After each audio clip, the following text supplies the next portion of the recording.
നിങ്ങൾക്ക് ദൈവത്തോടുള്ള നിങ്ങളുടെ വ്യക്തിപരമായ ബന്ധവും നിങ്ങളുടെ പ്രാർത്ഥനാ ജീവിതവും വളരെ ആഴത്തിലേക്ക് ആഴത്തിലേക്ക് ആഴത്തിലേക്ക് കടന്നു വരുമെങ്കിൽ, ഒറ്റയ്ക്ക് നിൽക്കേണ്ടി വന്നാലും ഒരു ബാക്ക് സപ്പോർട്ടും നിന്റെ വീട്ടിലില്ലെങ്കിലും, നിന്റെ പ്രാർത്ഥനയ്ക്ക് ഒരു പിന്തുണകളുമില്ലെങ്കിലും, കർമ്മേലിന്റെ മലമുകളിൽ ഏലിയാവ് ഒറ്റയ്ക്ക് നിൽക്കേണ്ടി വന്നതുപോലെ നിൽക്കേണ്ടി വന്നാലും നീയേ ജയിക്കത്തുള്ളൂ.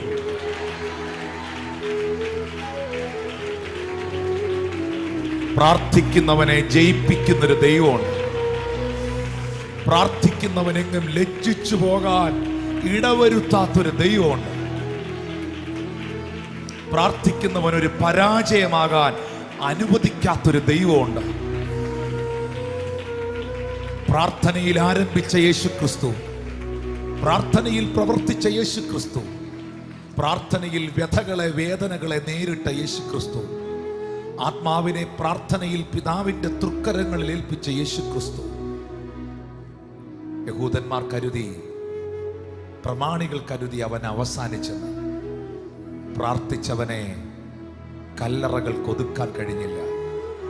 അവൻ മരണത്തെ ജയിച്ച് മൂന്നാം നാൾ ഉയർത്തെഴുന്നേറ്റു. ഇന്നും തൻ്റെ നാമത്തിൽ അപേക്ഷിക്കുന്നവർക്ക് വേണ്ടി അവൻ അത്ഭുതങ്ങളെ ചെയ്യുന്നു, അവൻ പ്രവർത്തിക്കുന്നു. നീ തകർന്നു പോകാൻ ദൈവം അനുവദിക്കത്തില്ല. നിന്റെ കുടുംബം തകർന്നു പോകാൻ ദൈവം അനുവദിക്കത്തില്ല.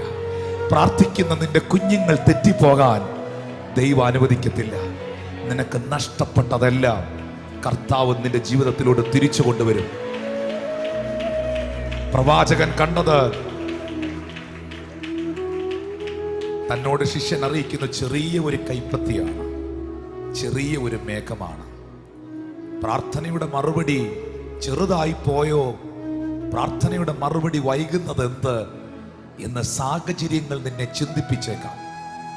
പക്ഷേ പെയ്തത് വൻമഴയാണ്, വൻമഴയാണ്.